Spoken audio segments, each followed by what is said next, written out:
Good morning everyone.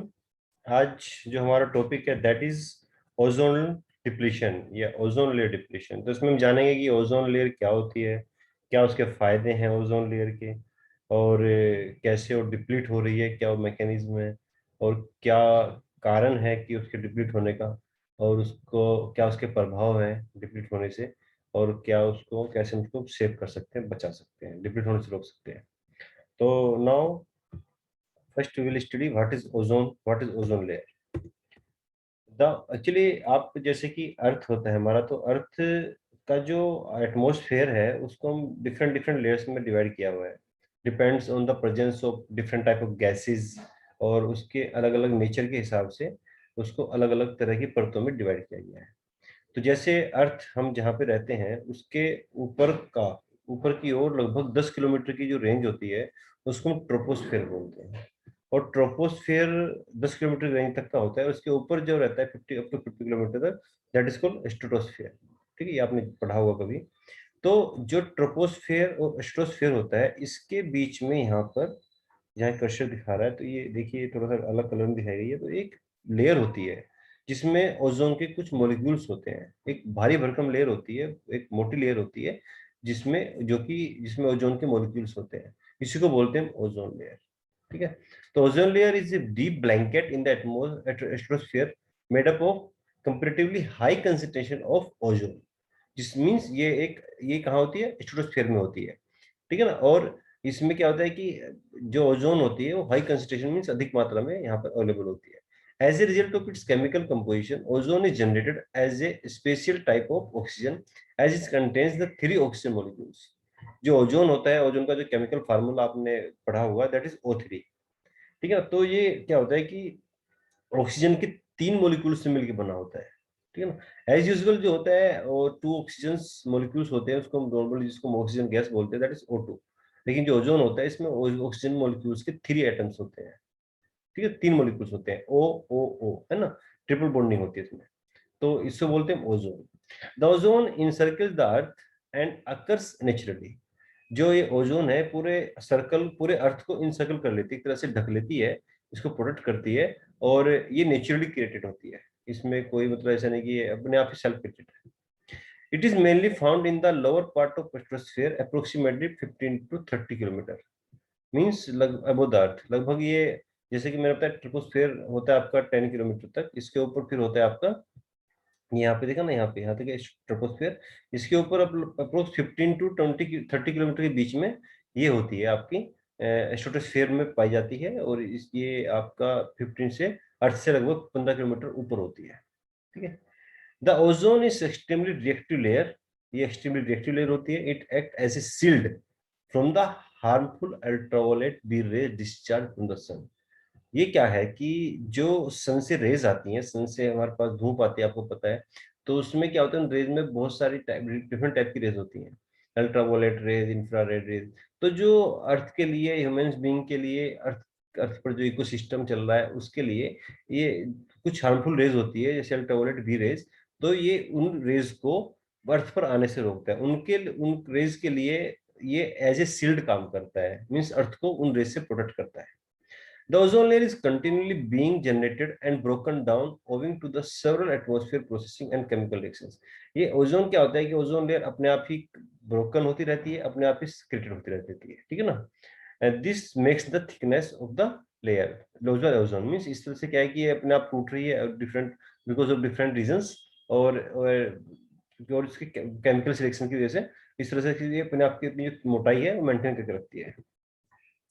अब ozone destruct कैसे होती है? एक्चुअली क्या होता है कि ओजोन हाईली रिएक्टिव होती है। मैंने अभी जैसे बात की थी, ओजोन जो होती है गैस, ये हाईली रिएक्टिव होती है। और जैसे ही ये क्लोरीन के कांटेक्ट में आती है, क्लोरीन के किसी भी मॉलिक्यूल से किसी भी फॉर्म में, तो ये क्लोरीन इजीली ओजोन को ब्रेक कर देता है। ठीक है ना।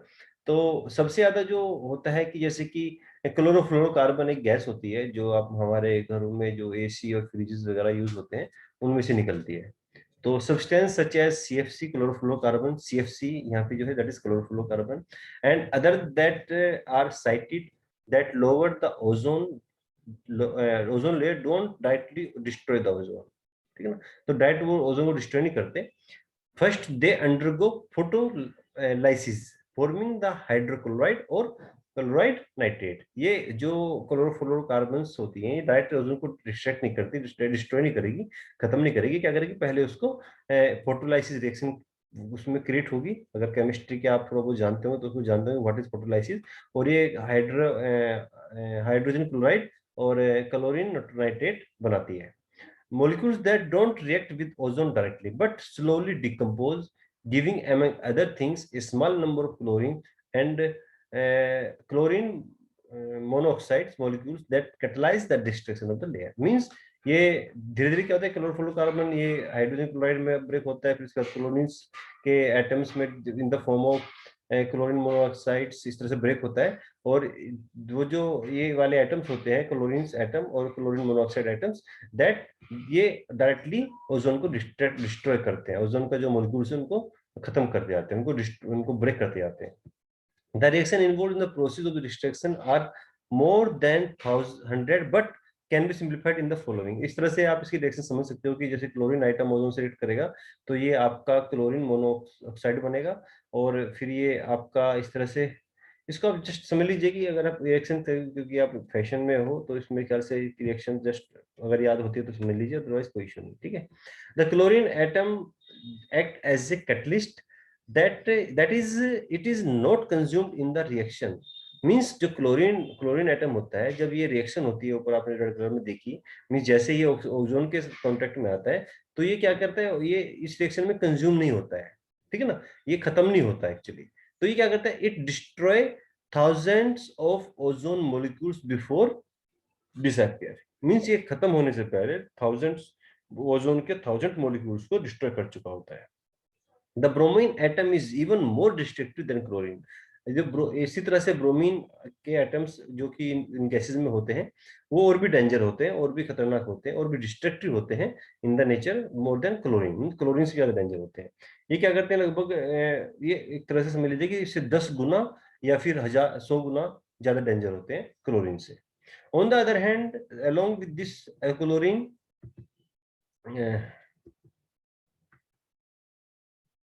ब्रोमीन, ठीक है ना, मीन्स ये तरह से ब्रोमीन जो होता है, ब्रोमीन ये ज्यादा डेंजर होता है, जो इसलिए हमें क्या है, इसको प्रोटेक्ट करना होता है, ठीक है।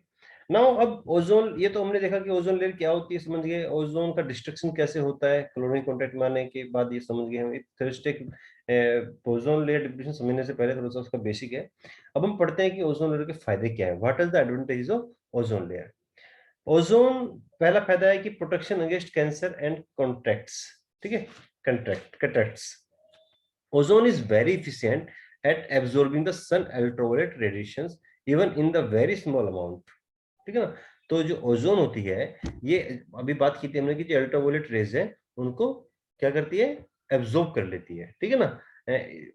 For this reason the ozone layer protects earth by blocking the harmful ultraviolet rays. तो इस तरह से क्या है कि ओजोन लेयर अर्थ को प्रोटेक्ट करती है अल्ट्रावायलेट रेज से।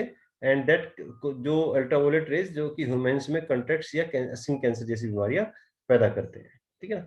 तो पहला फायदा ये हुआ कि हमें कैंसर, स्किन कैंसर और कॉन्ट्रैक्ट से बचाता है, कैटरेक्ट्स, ठीक है। Protection of environment and ecosystem, तो ये दूसरा फायदा इसका होता है कि आपका जो इकोसिस्टम है और इन्वायरमेंट को प्रोटेक्ट करता है। तो जो यूवी रेडिएशन आता है from the sun is very harmful, जो बहुत हार्मफुल होते हैं, they can be restricted to our natural ecosystem and the environment.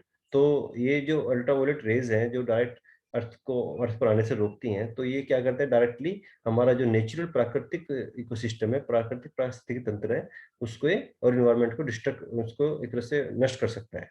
UV radiation has an effect upon the fertility of some animals, तो कुछ animals की fertility पर ये प्रभाव डालता है। And effect the survival of their offspring, और उनकी लाइफ को भी इस तरह से इफेक्ट करता है।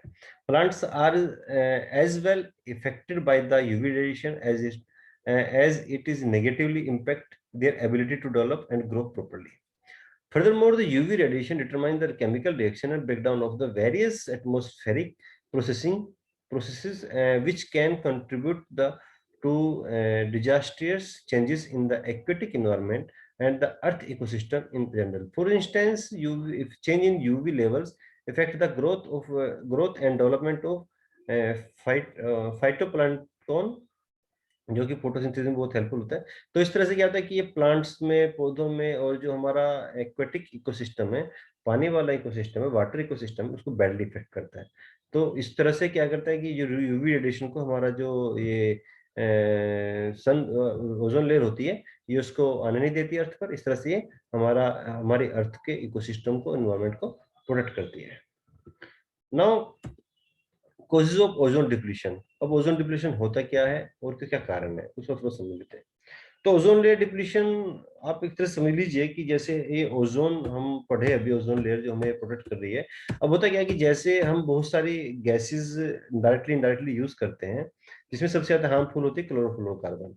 तो ये क्या करते हैं कि चाहे वो आप इंडस्ट्रियल यूज कर रहे हो, चाहे आप अपने घरों में यूज कर रहे हो, चाहे आप व्हीकल्स ट्रांसपोर्ट, जिनमें से कुछ गैसेस निकलती हैं काफी हार्मफुल, तो इस तरह से क्या है कि वो गैसेस जाके इन्वायरमेंट में ऊपर चली जाती हैं। और जो ओजोन लेयर होती है, तो मैंने बताया कि उसमें क्या होता है कि जो क्लोरीन या ब्रोमाइंस के एटम्स, मॉलिक्यूल्स होते हैं, वो क्या करते हैं फिर इस ओजोन लेयर को डायरेक्ट, उस ओजोन लेयर के जो मॉलिक्यूल्स होते हैं उनको डिस्ट्रॉय करना शुरू कर देते हैं। ठीक है ना। तो इससे क्या होता है कि जो ओजोन लेयर की जो विड्थ है, ये आपका ओजोन के जो एटम्स, मॉलिक्यूल्स खत्म होते जा रहे हैं, तो उससे क्या होगा कि ओजोन जो लड़ हमारी परत है, ये ओजोन की जो लेयर है, परत है, ये पतली होती जा रही है। ठीक है ना। तो इससे क्या होगा कि अगर ये पतली हो गई या फिर ये हट खत्म हो गई या फिर होल हो गया इसमें, तो क्या होगा, जो अल्ट्रावायलेट रेज है वो डायरेक्ट अंदर आना शुरू हो जाती है। तो that is called ozone layer depletion. और इसके बारे में बताते हैं आपको। There have been several concern about the ozone depletion. अब इसको बोलते हैं ozone depletion, means ozone layer जो खत्म होती है, that is ozone depletion. The problem and causes associated with the ozone depletion rises from the human activities. तो ये जो ओजोन लेयर होता है, ओजोन डिप्लीशन, ये ह्यूमन एक्टिविटीज जो हम लोग करते हैं, लाइक पोल्यूशन, जो पैदा किया है हमने पोल्यूशन, ठीक है ना, one specific chemical compound that is responsible for the breakdown of the ozone layer. तो ये जो कंपाउंड्स, जो केमिकल कंपाउंड, जो केमिकल गैसेस जो हम लोग अपना पोल्यूशन, इन्वायरमेंट को पोल्यूट कर रही हैं, वो जाके ओजोन लेयर को ब्रेक डाउन कर रही हैं। ठीक है ना। These chemical compounds are present in many industrial manufactured products and aerosols. Nonetheless, since discovery of ozone depletion, जब से ओजोन लेयर जो डिप्लीट हो रही है, इसकी डिस्कवरी हुई है, इसका पता चला है, तो एक मॉन्ट्रियल प्रोटोकॉल स्टेब्लिश की गई थी,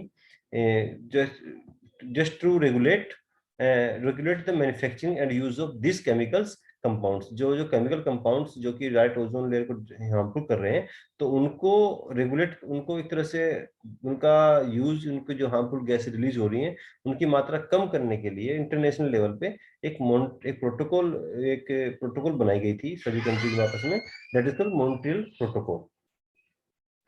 before below is the detail, means ये आपके कुछ सब्सटेंसेस हैं, जैसे क्लोरोफ्लोरोकार्बन सबसे मेजर सब्सटेंस है।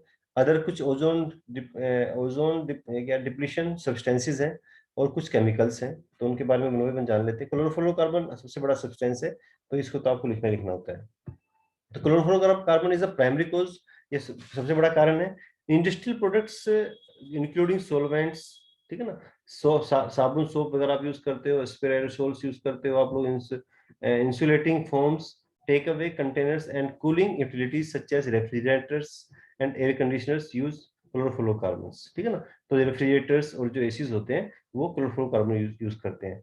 Over time these substances accumulate in the atmosphere and carried by the wind action into the atmosphere. Means ये सब्सटेंसेस जो यहाँ से निकलते हैं और अर्थ के एटमॉस्फेयर में इकट्ठा हो जाते हैं, और हवा के साथ साथ ही एस्ट्रोस्फीयर में पहुंच जाते हैं, जहाँ पे ओजोन लेयर होती है। Once the chlorofluorocarbon are in the stratosphere, their molecules are the ultraviolet radiation broken up by the ultraviolet radiation from the sun, which release chlorine atom. Means ये जो क्लोरोफ्लोरोकार्बन होता है, इसको ब्रेक कर देती है यूवी रेडिएशन, अल्ट्रावायलेट रेडिएशन, और उसमें जो क्लोरीन प्रेजेंट होती है, उसको रिलीज कर देता है। और दैट क्लोरीन एटम्स का होता है, वो ओजोन के साथ रिएक्ट करता है, और इस तरह से ओजोन की लेयर को डिप्लीट करते जाता है। तो ये समझ लीजिए कि यूएस की एक एजेंसी है, इन्वायरमेंटल प्रोटेक्शन एजेंसी, उसने एस्टिमेट किया था कि एक क्लोरीन एटम लगभग 1 lakh ozone layer, ozone molecules को डिस्ट्रॉय कर रहा है। तो इतना ज्यादा इसका नुकसान है, इतना ज्यादा, इतनी फास्ट स्पीड से क्लोरोफ्लोरोकार्बन की वजह से ही ये आपका जो ओजोन लेयर है डिप्लीट होती जा रही है। ठीक है।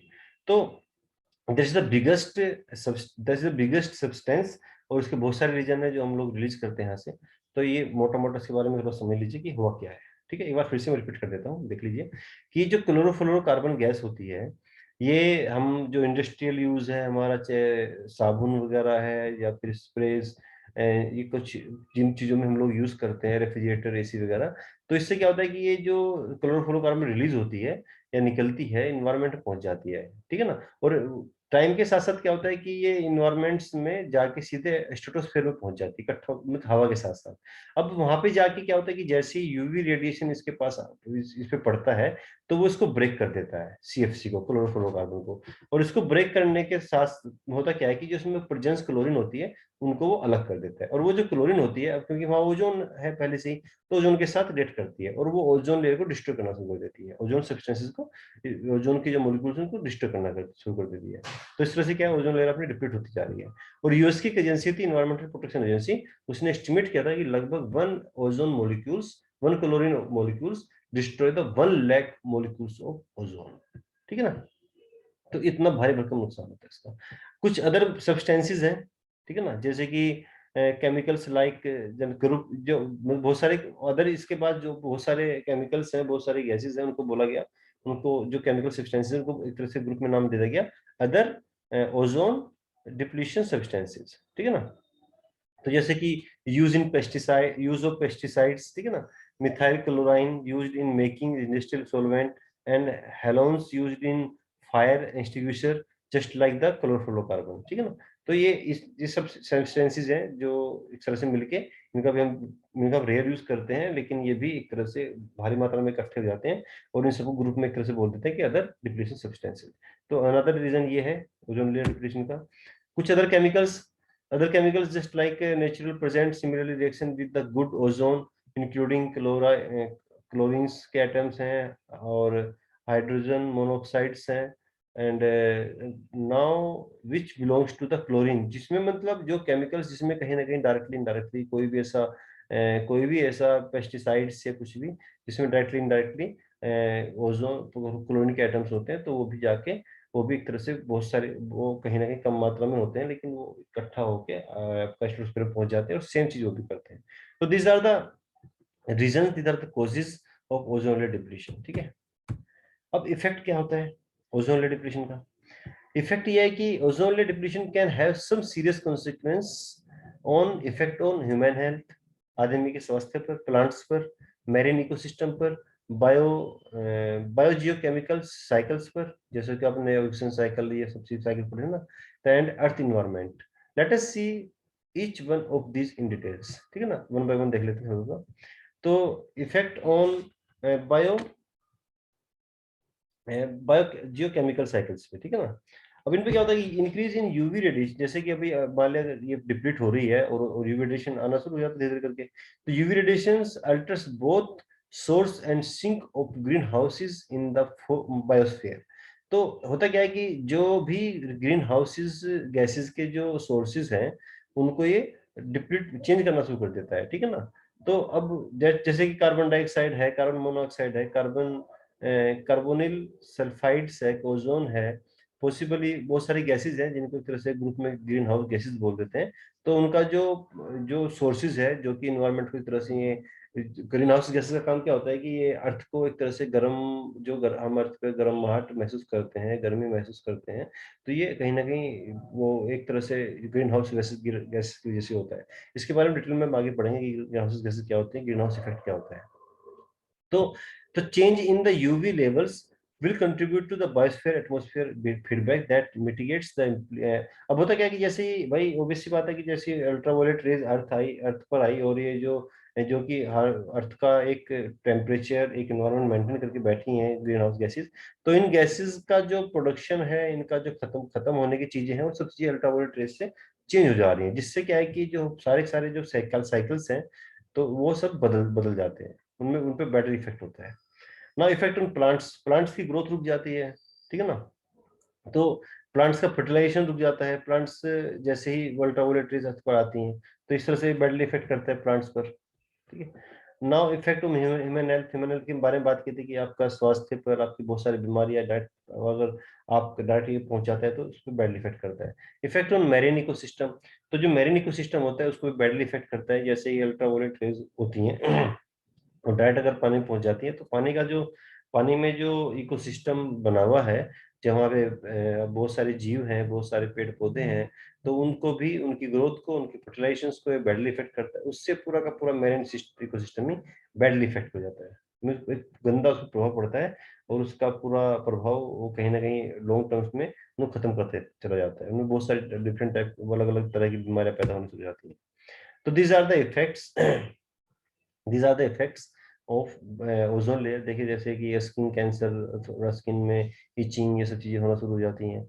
और डिस्टर्ब प्लांट लाइफ साइकिल, जो प्लांट्स का लाइफ साइकिल है पूरा डिस्टर्ब हो जाता है। फिशिज मैरिन लाइफ पूरी चेंज जाती है, जो पानी के अंदर रेज पहुंचना शुरू कर देती है। ठीक है ना, तो these are the effect. Now हम इसको कैसे रोक सकते हैं? भाई रोक सकते हैं, देखिए मेन कारण, मेन रोकने का तो इस तरीका ये है कि सबसे पहले तो हम जो ओजोन लेयर को डिप्लीट कर रहे हैं सब्सटेंसेस, उनका प्रोडक्शन रोक दिया जाए।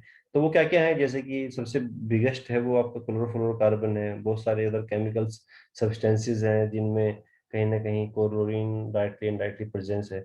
तो उनका हम जो प्रोडक्शन है, जो भी हम काम कर रहे हैं, उन चीजों का यूज करना बंद करें जिनसे गैसेस निकल रही हैं। तो वो उसके लिए हम क्या कर सकते हैं कि जैसे हमने बात किया था कि हेलोन बेस्ड जो फायर एक्सटिंग्विशर्स है, जब फायर एक्सटिंग्विशर जो यूज करते हैं जिनमें हेलोन बेस्ड होते हैं, जिनमें कहीं ना कहीं क्लोरीन रिलेटेड जो गैसेस प्रेजेंस होती हैं, जो ओजोन लेयर को रिफ्लेक्ट करती हैं, इफेक्ट करती हैं, तो उनको हम रिप्लेस कर दिया जाए अदर जो फोम को यूज करते हैं उनको, उनके साथ, क्योंकि फोम से इतना नुकसान नहीं होता है इतना, ये हेलोन्स टाइप्स जो फायर एक्सटिंग्विशर है उनसे। ठीक है ना। चेक ऑन द लेबल, जो भी आप प्रोडक्ट यूज कर रहे हैं, जो अपने घरों के लिए मार्केट से खरीद के ले जाते हैं, तो आप क्या कर रहे हैं कि उनका कम से कम एक बार चेक कर लें कि इनमें कोई इस तरह का सब्सटेंस तो नहीं है जो ओजोन लेयर को डिप्लीट करे। अगर आप उसको यूज करके फेंक देते हैं या फिर तो कचरे में पहुंचा देते हैं, तो उसको कम से उसको बाय ही मत करें, खरीदे मत। यूज आप जब कहीं जा रहे हो तो वो भी ऑब्वियसली बात है कि जब आप व्हीकल्स यूज करते हैं तो जो बर्न होता है फॉसिल फ्यूल्स, तो उसका जो धुआं होता है वो भी ओजोन लेयर को कहीं ना कहीं इफेक्ट कर रहा है। तो आप जब भी हो सकता है अपना व्हीकल से कम यूज करें, मीन्स पब्लिक ट्रांसपोर्ट ज्यादा यूज करें ऑफिस वगैरह के लिए, ये सब चीजें। ठीक है। डोंट बाई रेफ्रिजरेटर्स, वो एसी या रेफ्रिजरेटर यूज मत करें जो सीएफसी यूज कर रहे हो एज ए रेफ्रिजरेंट। आजकल तो बहुत सारे मार्केट में अलग अलग तरह की चीजें, अलग अलग तरह के आ गए हैं जो सीएफसी यूज नहीं कर रहे हैं, तो आप उनको बाई करें। डोंट, अब जो मीन्स वो चीज क्लीनिंग, सफाई के लिए वो चीजें यूज मत करें, वो सोलवेंट या साबुन वो यूज मत करें जो सीएफसी अमोनिया यूज कर रहे हैं। ठीक है ना। डोंट यूज स्प्रे का यूज मत करें जिसमें ये गैसेज हैं। और don't buy any object made of plastic foam, dry ice और freezer if you receive this product, उनको वापस करें। ठीक है ना, इस तरह से चीजें, तो ये सब चीजें आपके करने से ही होंगी, और इस तरह से क्या है कि हम ओजोन लेयर को डिप्लीट होने से बचा सकते हैं। तो आप इस लेक्चर में हमने पढ़ा कि ओजोन लेयर क्या होती है, ओजोन लेयर के क्या फायदे हैं, ओजोन लेयर कैसे डिप्लीट हो रही है, और ओजोन लेयर को हम कैसे बचा सकते हैं, और क्या उसके प्रभाव है ओजोन लेयर डिप्लीशन के। ठीक है, तो इतना डिटेल में हम जाना। तो इसके साथ अगर कोई डाउट होता है प्लीज पूछिए, यहीं पे हम इसको खत्म करते हैं। Thank you.